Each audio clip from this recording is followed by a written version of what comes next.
Good evening. When was the last time you sinned or the last time you failed? I'd like you to think about and get an idea of when the last time was and keep that in mind as we go throughout.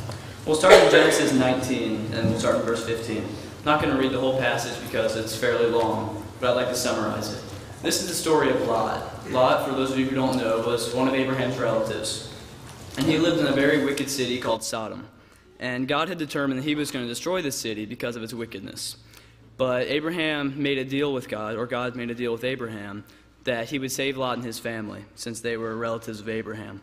And so God sent two angels to go and rescue Lot and his family.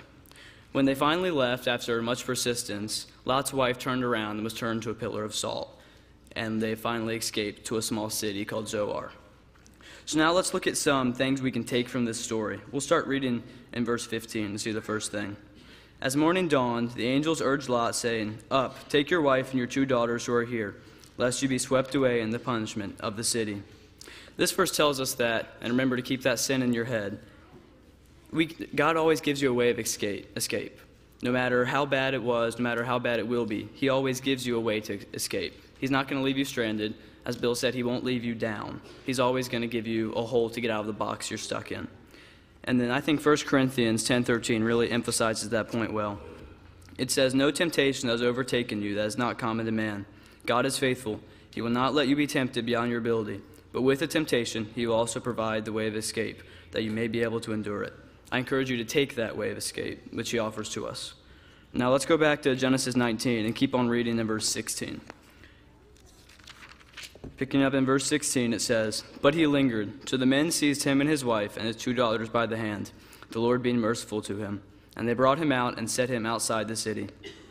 Now this second verse tells us that even if you are knocked down by sin, if you don't take the escape God gives you, he's not going to leave you stranded. He's not going to kick you while you're down. He's going to help you get back up on your feet. It's almost like the Good Samaritan. He's going to help you nurse your wounds and get back on his path. If you flip over to Deuteronomy 4:31, if you'd like to follow along, it says in verse 31, "For the Lord your God is a merciful God. He will not leave you or destroy you, or forget the covenant with your fathers that he swore to them." God's merciful. He's going to help you get back on his path. And now if we'll go back to Genesis 19 once again, in verse 20 it says, "Behold, this city is near enough to flee to, and it is a little one. Let me escape there. Is it not a little one?" Now this is showing us something we shouldn't do. Lot asked God, instead of going to the hills, could I go to this small city? That sounds like, let's insert in the word sin. God, could I not go to church today and instead go to this one small party or commit this one small sin? After all, it's just a small one. It's the same thing. Don't be like Lot and test with small sins, because they will lead to bigger things. And now in verse 26 it says, for our final point, "But Lot's wife behind him looked back, and she became a pillar of salt."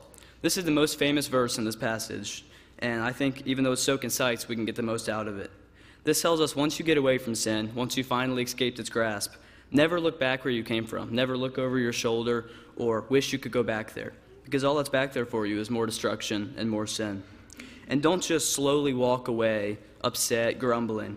You should do what is told us in Mark 10:50, with the story of the blind beggar Bartimaeus. And throwing off his cloak, he sprang up and came to Jesus. Don't slowly walk forward, looking over your shoulder. You should spring after Jesus. And like this blind beggar did, throw off everything that you have. His cloak was everything he had. That was his life. He would go to sleep with it. He would wake up next morning. That's all he had, what was on his back. Now, we're a lot more blessed than that, but we should throw off everything that we have and go springing after God. So in conclusion tonight, I think Hebrews 12:1 really sums up all that we've talked about very well. It says, "Therefore, since we are surrounded by such a great cloud of witnesses, let us also lay aside every weight and sin which clings so closely, and let us run with endurance the race that is set before us." This verse says sin clings to us. We need to strive to loosen and eventually break its grip so we can get back on God's path, or if you're already on it, stay on it. If tonight you need help conquering a sin that you're already succumbing to, or if you need help to not succumb to it in the future, please come forward as we stand and sing.